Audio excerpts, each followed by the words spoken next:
How did one of the most viewed content creator of Rise of Kingdoms with over 108k subscribers go from record-breaking YouTube views to then averaging less than 1,000 views per video? Let's find out, baby. Why did one of the most viewed sponsored creators of Rise of Kingdoms ghost his channel and his views, then disappearing without a trace? If you notice closely, Ronnie? you can see the same pattern happening to some other prominent content creators of the past. So today we're going to be doing a reaction video, a little bit different than what I normally do. This video was brought to my attention, the downfall of Rise of Kingdoms content creators. And I reached out to the dude who made the video, King Schmuck, and I was like, hey, can I react to this video? And he's like, yes. Yes, you can. So I'm actually kind of hyped to see this because am I next? Am I the next content creator that's going down? I mean, it could be. Let's go find out. What's he got to say? For this video, we're going to be providing an analysis of what happened to some of these creators that made them part of Rise of Kingdoms past. Let's get it. To not prolong this video, we're going to be only focusing on Legend Ronnie and Shinchi42. You know, honestly, I think there's a lot that can be told about the story of many of the content creators that used to cover Rise of Kingdoms. Like, okay, we're going to dig into these two content creators, see what happened. But there's also like a ton of people that were in the sponsored content creator program. And I only remember a small number of them. It's like Clashing Duke. I know Clash Bashing still covers Clash Royale. The Clash Royale? No. Clash of Clans. That's the one. He's doing Clash of Clans. You've got Nick at Night, and that's like a whole separate thing we don't need to get into. So like, yeah, no, I'm very interested in like where the Rise of Kingdoms content creators sort of were and are. So let's just get a look here. May 2018, Rise of Civilization. Bro, many people do not know the game was originally Rise of Civilizations, and I don't know if this is what the game's graphics were, but like, this is what the advertisements in the App Store looked like for the game. Like, you can find these pictures for Rise of Civilizations. Like, they're out there. That's crazy. Is launched in the App Store. If you had started Rise of Kingdoms in 2018 and 2019, you would have noticed a rather small selection of prominent content creators back then. You had the likes of Chisgule, Gecko Gaming, Echo Gaming, Legend Ronnie, Shinchi42, and a few other smaller channels. When the game was... There were some big channels, for what it's worth. Like, I was a small channel, for sure. Oh yeah, Spooby was in there, right? And like, at the time that I started, he had like 3,000 or 5,000 subscribers. And I was like, wow, you know, like I got nothing at the start. That's crazy. That's so many. Yeah, man. And then you had like, as I was mentioning, Nick at Night, who had like 2.5 million subscribers, and he was doing some videos, and he collabed with Spooby a couple times. I tried to collab with him, but it never actually came through. But let's keep going. I'm glad Echo's on this list. Echo's my boy, man. We're homies. It's called Rise of Civilizations. There was a call to the community for content creators. So believe it or not, this is how I joined the Rise of Kingdoms content creator program. Straight up, this is how it happened. I didn't see it on Discord. I saw it in a forum. Like, I cannot believe that in 2024, it's weird to say the word forum, and you're like, wait, hold up, people, what's a forum? But like, forums used to be like how information was distributed. Like, forums were the Discord of like 2000 to 2010. I don't think that's exactly right, but it's technically that's not right. There's like Ventrilo and ICQ and all this other crap. But like, anyways, whatever. Back in the day, when people used forums, that's where I found out about the content creator program. I applied, and if you're subscribed to the channel, you know my story is that I sent them a business plan, and I said, here's what I'm going to do, and I started making videos literally every single day. 2 weeks later, they called me. We talked on the phone for an hour and a half, and like, the rest is history. Anyways, let's keep going. Yep. Ronnie and the rest were quick to take up on the offer.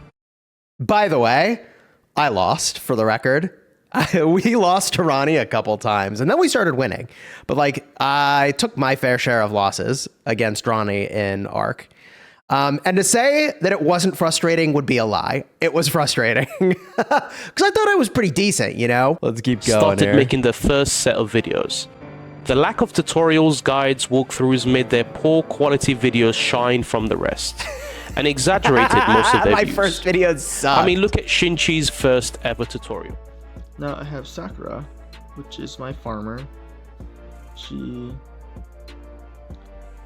is a gatherer, and most of her skills are in. By the way, gathering. for those of you that don't know what we're looking at here, this is the original look of the talent trees. God, I'm so nostalgic for this. This is the original talent tree. It's just a tree, one tree, talent tree, and you pick your talents, right? So like if you had a gathering commander, you went this way for the gathering talents. There were some combat and rage related talents, barb talents, I think city talents in there somewhere. So like, yeah, man, this thing was crazy. I'm so glad they changed to talent trees. Crop or food gathering or wood gathering. This is her skills. She's good at that. Dude, they describe her. Now, bear in mind, as there was a no disabler. actual music in the background. That was for me. I edited that music in. So you could tell the quality of the videos were not up to standards, and I don't think anyone would be uploading these types of videos anymore. But for back then, this would be more than enough to help out lots of the new guys that were starting Rise of Kingdoms, because let's be honest, when we all started this game, it was quite difficult, and we did need guides, no matter how bad. So the thing that's crazy is that now the level of community knowledge is so high that my making guides, like, yeah, it's valuable, but it's not as necessary as it was before. Like, there weren't jumper groups originally because no one would have known what the heck a jumper even was. People were restarting, but you wouldn't have called it a jumper. And then even the people restarting didn't know what they were doing because they'd never actually played or seen the end game because no one had played or seen the end game, right? So like, back in the day, guides were so valuable for this game.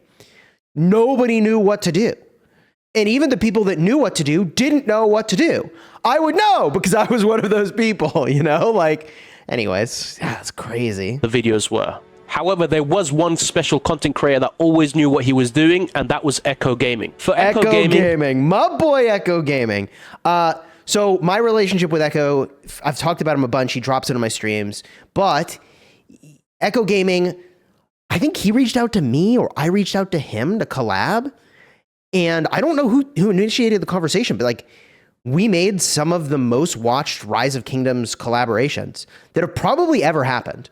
And that's off the back of my game understanding and his YouTube understanding. Like he knew how to make a video that could get views and would be structured and framed up well. And like, yeah, dude, it is the perfect example of what a collaboration ought to be.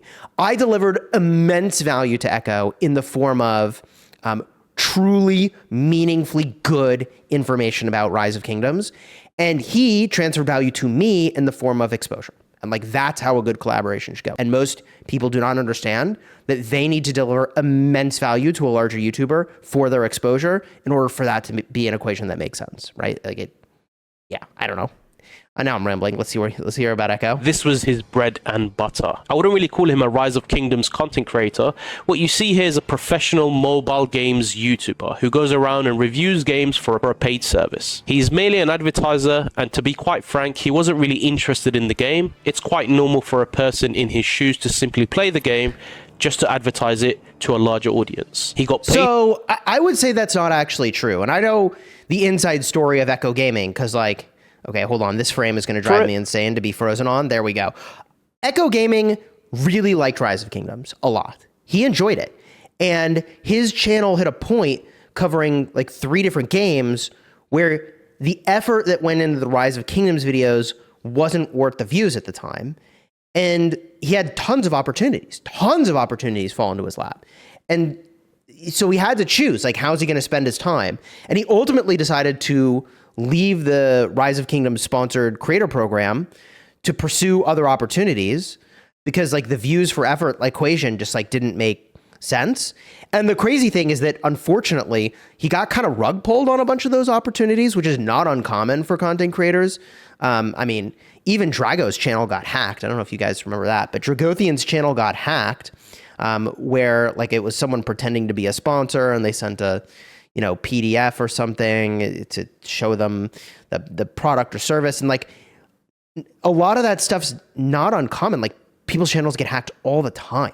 Even Linus Tech Tips got hacked with this same damn thing. Like the big boys get hacked. All right. So this is not a knock against Drago. Like this straight up happens. All right. So all I'm trying to say here is that Echo went to pursue other stuff. He got rug pulled on that stuff, which really is shitty. And he lost his Rise of Kingdoms contract because he walked away from it to go do that. And he and I talked about this, and he really regretted it. Like, and with the information he had at the time, it was a fine choice. But like the other opportunities dried up, and those other games died up. And so he actually pivoted with his channel to be a game review channel, which is what he does now. And he's got over 300,000 subscribers. But like, he really regretted leaving Rise of Kingdoms. He did not just play it for the money. And that is so much the case that when Call of Dragons came out, he moved in on that game as well. And he was going to, cover that in the same way that he had wanted to continue to cover Rise of Kingdoms. I think the difference is that Rise of Kingdoms kind of went to the moon, and Call of Dragons has not done that. And I hope that it will at some point, but I don't know that it will. They got to make some big changes, and they're doing those, and we'll only really know within the next year or so, like if that game can be the thing that I think it can be. And like, dude, it's actually like, with a few changes, it's a better game than Rise of Kingdoms. Like, people don't like to hear it, but anyways, but it's not there yet, but they're getting there. Anyways, here we go. And again, this is a very normal thing to do on YouTube, especially if you have a very large audience. Now we're going to get back to... So, yeah, on the topic of taking sponsorships being like a very normal thing, it is very normal. And like, if you're a content creator, like you have to take the sponsored opportunities when they come your way, because at some point they stop coming your way, and you need the runway to keep being a content creator when things go poorly, which will happen eventually. Like, views go down. They always go down at some point. Segment later on, because it's extremely important and it plays an impact on other content creators, where you can see the pattern shift to being a Rise of Kingdoms content creator to being something like Echo Gaming. Let's head back to Legend Ronnie for a bit and talk about his downfall Ronnie, first, baby, before we go into Shinchi 42. From a London bricklayer to a YouTube gaming star, I did not know that Legend Ronnie was a bricklayer. Oh my god, I keep freezing on these frames that are going to make me lose my mind. videos gave him a quick shot at being viral in the game, and he loved every bit of it. He even got sponsored from Lilith themselves. However, So many people don't know this, but Legend Ronnie used to play some game, Art of Conquest, which was made by Lilith previously. So the transition for him was really natural. Like, he went from Art of Conquest to Rise of Kingdoms in the way that I expanded my coverage of Rise of Kingdoms to include Call of Dragons, except I think he hard swapped, which I think was a great call. Obviously, like, Rise of Kingdoms kind of went to the moon. And yeah, let's, oh boy. This looks spicy. What's coming? it was until his fraud scandal that shook both the Rise of Kingdoms community and Lilith. He was exposed for many reasons that I cannot disclose currently, because I was partly to blame for making 2 viral videos on his scandal, which I have now put on private from the request of Lilith.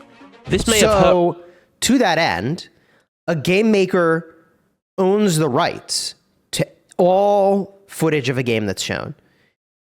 Let me say that again. The maker of a game owns the rights to all footage of a game that is shown. So Lilith can take any video down they want, and they are fully 100% within their legal right to do so. So if they find a video to be inflammatory or otherwise like offensive or harmful to the community, they can just be like, hey, put it down. And it's honestly like reasonable for them to do, and most game makers do it to some extent. Some offend more than others in this regard, like Nintendo gets all kinds of stuff taken down, and others just kind of let it ride more. Like, I would say that Lilith is more on the spectrum of just kind of letting it ride, because obviously if you're like truly censoring the people making videos about the game, that will at some point be a huge PR disaster. But yeah, no, these times in Rise of Kingdoms, they were crazy, man. Ronnie. It hurt his ego, his self-esteem. It affected his gameplay, and it was very difficult for him to recover from such mess. I would confidently say this was a turning point to his YouTube career. His views started dropping drastically, and lots of people unsubscribed. However, despite getting banned on his main Rise of Kingdoms account, Ronnie stayed strong. He kept making videos. True. The videos would not be highly viewed as his previous videos before the scandal, but he kept making them. His views were decent, and his subscriber count started recovering. It stayed this way until many forgot about his mischievous past. Yep. I would even say he beat the odds, and he made everyone forget about his dark past. Sort of like what Logan Paul did. So where is he Not now? exactly like No Logan uploads Paul. for a year. Okay, so a couple thoughts here.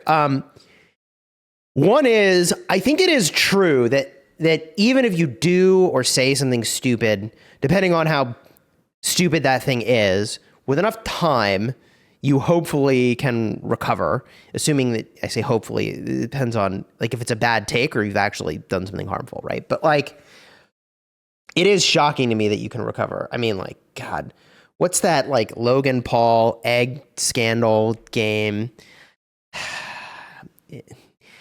Bro, we don't need to get into it. Let's see what happened to Legend Ronnie. I actually don't know why he disappeared. Like, he disappeared, and I don't know why. Like, I know his main account got banned at one point, and then he started playing on a new account, and he pushed with that, and he was doing a lot. And he fought in the KVK versus Drago in 1846, and it was free-for-all. And I said free-for-all would be stupid. And, like, that KVK really should have solidified for everyone that free-for-all will never be satisfying. And yet, people will never... Dude, the only way to learn for yourself that free-for-all is stupid is you play one. And then you're like, oh yeah, I probably won't never want to do that again. But only when you've played one do you internalize it. And then until you've played one, you think it's a good idea. That's just... I've given up on trying to explain why free-for-all is not a good idea. Discord being used to spam advertisement for jumpers and other useless projects. So the first thing I did is check the YouTube comments to see if there's any explanation for his absence. He has been deported from the UK is what I heard. Wow. Some people say he died. I don't know what to believe, to be honest. Yep. I definitely don't know what to believe. He can't show any KVK content, which is what his channel is, because they will ban every account. Pretty sad, really.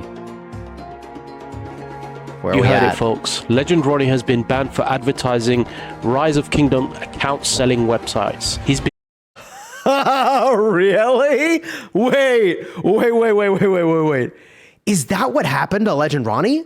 I actually didn't know, but I have been approached many times by the people that are the middlemen for the account selling situation. And like, if you even talk about account selling in the Rise of Kingdoms official Discord, you just get banned. You just get straight banned because it's against terms of service. And also, there's so much scamming that goes on in that. There's so much scamming that goes on with account selling. Like, I made a video, I'll have a card in the end screen, about a player that allegedly was scamming someone for a huge amount of money for an account. So this is the part where like Lilith can basically get Ronnie's channel shut down if they want, and they're fully in the right to do that because like, okay, I mean, if they view him as a bad actor in the community, which like they totally are within their legal rights to view facilitating account sales as that. Yeah. Nope. That's GG. That's big GG. Well, let's keep going. banned for advertising shit websites on his shit Discord. His Discord is full of this shit announcement, and the brother has sold his account. He sold his soul, and now he's planning to sell his Discord channel. He wants to bloody sell everything. And don't get me started on this guy. Bro thinks he's the shit or what? 1v1 me right now. If you're brave, 1v1 right now. Log in right now, 1v1. I dare you. I'm logged in. I'm right here in Kingdom 2479. Come right here. What's going on here? here? Come right here. Yeah, sorry guys, that wasn't the direction of this video. I think the background music hyped me up a bit too much. What do you guys think? When you're editing a video, do you ever feel like, bro, take it you know, easy. the background music hypes you up a bit too much? That's kind of what happened to me right there. Should I be using background music in my videos? Is that a thing? Should I do that? I don't know. I probably should. Whoopsies. Oh, To well. get back on the topic, and this is my personal take because Shishi still does upload. It's just his channel views plummeted. To give you a better perspective, do you remember this Echo Gaming guy that I was talking about earlier? My homie. Yeah, I believe Shinji tried to steer towards the same direction. From what I can see in his videos, he has some advertisement videos and then he switches to regular gameplay. It's honest work, and I believe he does get some decent income whenever he advertises other games, but in the long run, it can damage the brand and it can damage what he's been building up. Yeah, so like I said earlier, it's important to take sponsors, but it's important to not take terrible like sponsors, like games that you would not actually consider playing, right? Like I guess that my statement earlier needed a lot of footnotes, little caveats, right? But I feel like some of the sponsors he took make sense, and like some of them, I don't know if I necessarily would say that they did, but it absolutely hurts your YouTube algorithm presence and ranking, I think, to have too many videos that are off topic. And in general, like, you kind of want all your videos to be things that your audience is interested in. At the same time, taking sponsorship money may be the reason that you can continue to be a YouTuber, in which case, take the sponsorship money. And also, if it gives you more runway, like I was saying earlier, so that when views dry up, you have time to figure out what do you do next. So basically, you don't inflate your lifestyle, but you, like, increase your time horizon in which you don't have to be making as much money to still keep doing it because you saved up a bunch of money. Like, anyways, am I rambling? Is this interesting to you? I don't even know, man. For those years, if not done properly. It's nice and all to be a diverse gamer, but for something like this to stick, you need a really good loyal following. True. And I just don't think Shinji had those loyal followers, and they were. To be honest, I don't think I necessarily even have that kind of a loyal followership to be switching games all the time. Like, I am not a variety gamer. You are not here for variety games. I hope that a bunch of you are here for me, and I don't know if that's true, but in fact, I know the opposite is true. Most people just want the guides. They're like, here for the guide, it's transactional, thanks for the information, I'll see you later. So for those of you that are here for me, you show up in the streams, and you've been supporting me for years and watching videos for years, I appreciate you. Thank you for your ongoing support. I know there are a lot of you out there, but like, I've got 230 some subscribers, 230,000 some subscribers. And I would guess that the overwhelming majority of those subscribers are not here for your boy Cheese. You know, they've come for vids, they subscribed, they don't play Rise of Kingdoms anymore. Or if they do, they've, you know, like, they watch the guides, and like, you know, that's totally fine.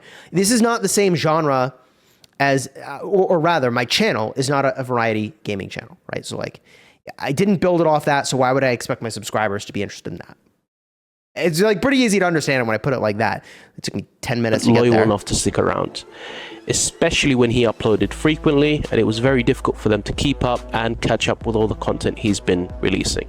All in all, I think bringing so much diverse content from different games killed his channel, and his main viewer base, which are Rise of Kingdom fans, probably just weren't interested in the other games he was playing.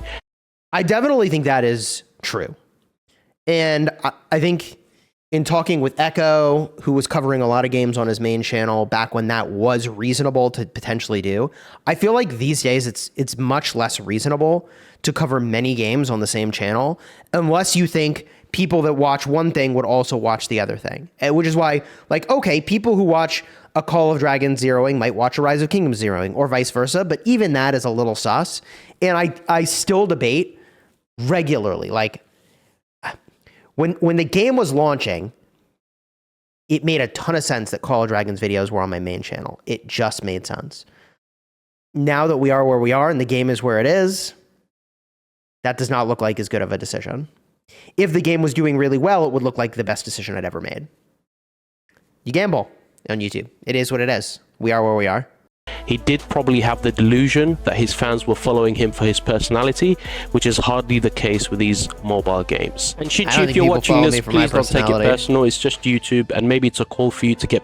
But honestly, maybe I'm a little harsh on myself. It's my like, I don't think I'm very funny, but other people tell me sometimes I am very funny. So I don't know. The more I do it, the better I'll get, and it's worth sucking until you get good on anything that's worth doing, you know? You know? Back onto the Rise of Kingdoms grind.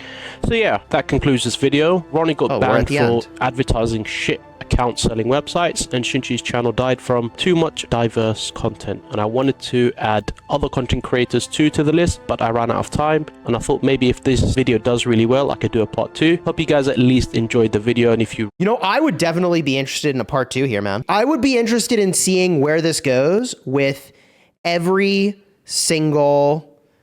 one of the creators that were in the original creator program. I will be so curious to see that, man.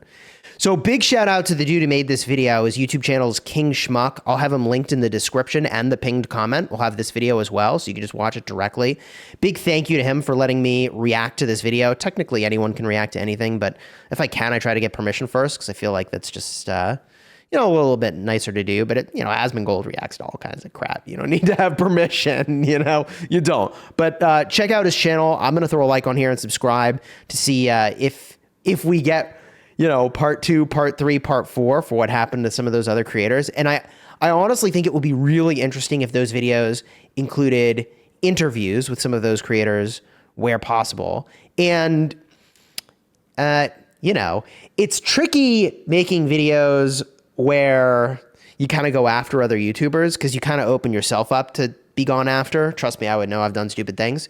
So not that stupid, but like kind of stupid. So what I'll say is, if you do make this series, you know, just be careful about beefing with a bunch of people because basically, you know, when you go this route, you kind of take a holier than thou stance, and like I'm not holier than thou.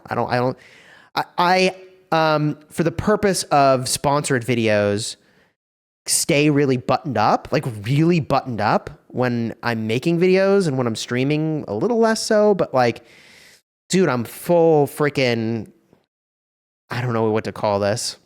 Your typical gamer, let's say, when I'm in voice chat and actually chilling, or even in Discord chat. Like, I don't know. I what I'm trying to say is I am not holier than thou. And also, I don't know. I would personally never want to go the route of making a ton of videos where I try to be that. I probably have done that unintentionally and not even realized it. And I regret it already. I regret even talking about this. What am I doing? If you enjoyed the vid, throw a like on here, subscribe to the channel. I am nostalgic for the past. The last video was a nostalgia run. This video is a nostalgia run. I miss the good old days, man. I really do. If you want to see the video I did, it was a day or two ago about Shinji getting zeroed and potentially quitting the game. I was shocked, and it got a ton of views. And I honestly feel like I've lost touch with what like people actually want to watch, because I was like, oh yeah, I mean, I don't know. People could be 200 million power and they get zeroed. I'm like, it's another day that ends with a Y. But yeah, that used to be really exciting. Whatever, check the card in the end screen. Until next time, you have fun smashing the kingdom. Let me know down below in the comments if you like this style of reaction content. And if you did, and you're a creator that's made a banger of a video, and you think I might enjoy reacting to it, no guarantee that I will, but send it my way. It's easier to react to a vid than make one from scratch. So yeah, I'm definitely interested. Let's see what happens next.